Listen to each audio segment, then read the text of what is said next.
Bon, au niveau de notre secteur, la distribution des kits a été mal faite. Déjà, les mesures barrières dont la ministre faisait allusion à la télé, les gens n'ont pas observé ça. Il y a des vidéos qui circulent sur le net, notamment celle du camion qui a été embuscadé par les populations. Mais il y a certaines maisons dont on a mis OK. C'est le cas de cette maison-là. Il y a eu un OK, mais la personne n'a pas reçu les dons alimentaires. Il y a des mamans du 3e âge qui se sont plaints vers le chef du quartier, presque en larmes, disant qu'ils ont donné à certaines personnes, ils ont fait du favoritisme. Ils ont choisi des personnes à qui donner et d'autres n'ont pas eu. Maintenant, la maman se plaignait que comment est-ce qu'elle va faire pour nourrir les orphelins.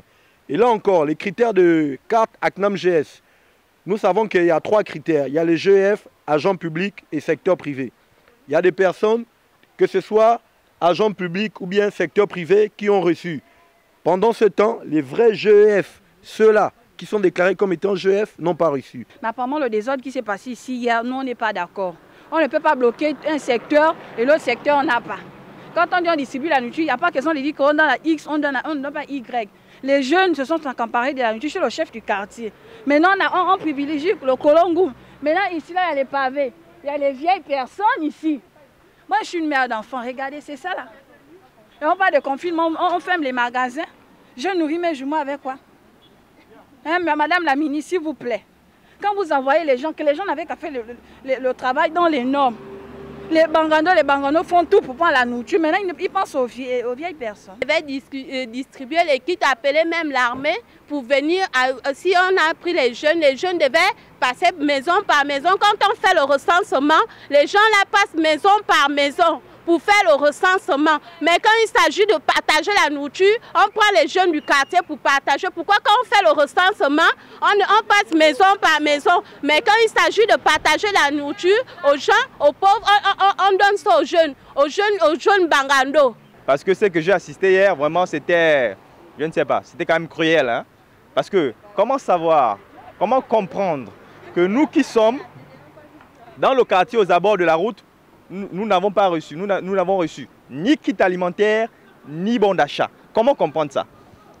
Ils ont montré quelques images selon lesquelles ils rentraient dans des quartiers. Mais ça c'est un tour de tour. Mais la distribution s'est faite. La distribution s'est faite à la route. La distribution s'est faite, je ne sais même pas par comment ils ont fait pour recruter. Les éléments de sélection, c'est quoi? Ils ont sélectionné les gens qui ont eu à distribuer ces kits alimentaires là par quoi? Par comment? Le moyen de sélection, c'est quoi? Alors, lorsqu'ils rentrent dans des quartiers, ils viennent. Nous qui sommes là, on ne gagne ni kit alimentaire, ni bon d'achat. Alors, quelle est la traçabilité que le ministère du Commerce, le ministère de la Solidarité a fait pour pouvoir dire à la télévision qu'ils ont satisfait tout le PK7? Moi, je suis de ce côté-là. Personne n'a eu un kit alimentaire ici ou encore un bon d'achat. De l'autre côté, personne n'a eu un kit alimentaire ou alors encore un bon d'achat. Et vous passez à la télévision dire que le PK7 a été approvisionné de kits alimentaires. Bon, les critères sont choisis par l'État.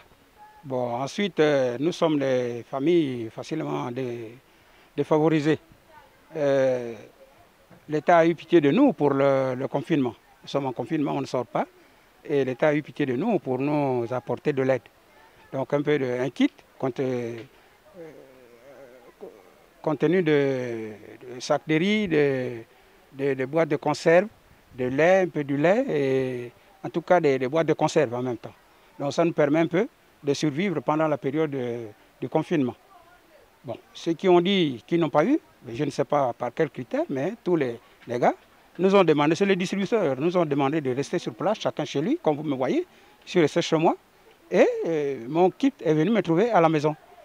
Bon, par rapport à ceux qui n'ont pas eu, je ne sais pas comment, mais je sais que pour les 3/4 des gars de mon quartier, ils en ont eu. Hein? Mais bon, je me contente de chez moi, mais je sais que chez moi, j'ai eu mon kit. Bon, les kits que nous avons reçus, il faut d'abord savoir une chose. Hein. L'organisation de partage de ces kits n'était pas vraiment à la hauteur, s'il faut le dire. Il ne faut pas se voiler la face. C'est un peu de la va-et-vient. Et puis, il faut reconnaître aussi une chose, c'est que tous ceux qui partageaient même les kits,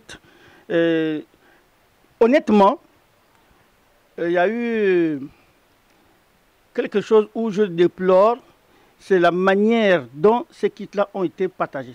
dans la logique, on ne devait pas prendre les gars qui habitent le quartier pour faire le partage des kits. Parce qu'il y a certains qui ont détourné ces fameux kits pour, n'est-ce pas, remplir d'abord chez soi. Entre-temps, moi je crois, moi personnellement, ce qu'ils auraient dû faire, le gouvernement aurait dû prendre une responsabilité de mettre certaines personnes qui n'habitent pas le quartier avec un ou deux éléments du quartier pour, n'est-ce pas, faire le partage des kits. Mais ce que nous déplorons, c'est cette manière de faire, comme dans leur habitude. Comme dans leur habitude, ils pensent toujours bien faire alors qu'en réalité, ils ne le font pas. Maintenant, concernant ce qui est à l'intérieur des kits, je suis vraiment très désolé parce que vous devez savoir une chose, c'est qu'une famille où on prend une famille où il y a 10, 15 personnes, un sac de riz de 10 kilos, c'est pour combien de jours? Juste à peine 2 ou 3 jours, après c'est terminé. Hein? 3 boîtes mackerel, 5 sachets de spaghettis, après basta. Et le lendemain, qu'est-ce qu'on devient? Hein? Le confinement aujourd'hui, c'est ça. Moi, je dis, je suis vraiment désolé de leur manière de confiner les gens. Parce que si vous voulez confiner les gens et leur donner de quoi se nourrir dans le confinement, il faudrait qu'il y ait des sacs de riz de moins de 50 kilos. Un sac de riz 50 kilos et puis un bidon d'huile de 5 litres, ça au moins c'est suffisant. Parce que nous, à l'époque, dans nos villages, on pouvait manger le riz sans complément d'objet direct. Complément d'objet direct, que j'appelle le complément d'objet direct, c'est-à-dire même s'il n'y avait pas de boîte de mackerel ou quoi que ce soit pour accompagner, rien que le riz avec avec un bidon d'huile, c'est suffisant. Mais un sachet de 10 kilos de riz, soyons sérieux, on se moque de qui finalement dans tout ça? Arrêtez, il faut arrêter. Ça ne vous avance à rien du tout. Ça ne vous avance à rien du tout. Vous qui êtes nos dirigeants là, soyez un peu sérieux dans ce que vous faites. Sincèrement, soyez un peu sérieux. Est-ce que ce pays-là appartient à tout le monde?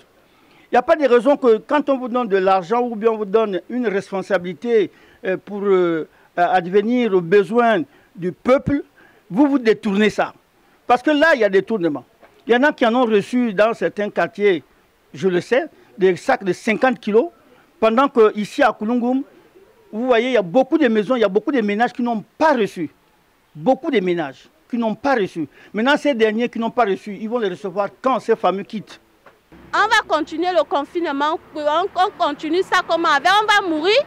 Si ce n'est pas la maladie qui va nous tuer, maintenant c'est la faim qui va tuer les gens dans la maison.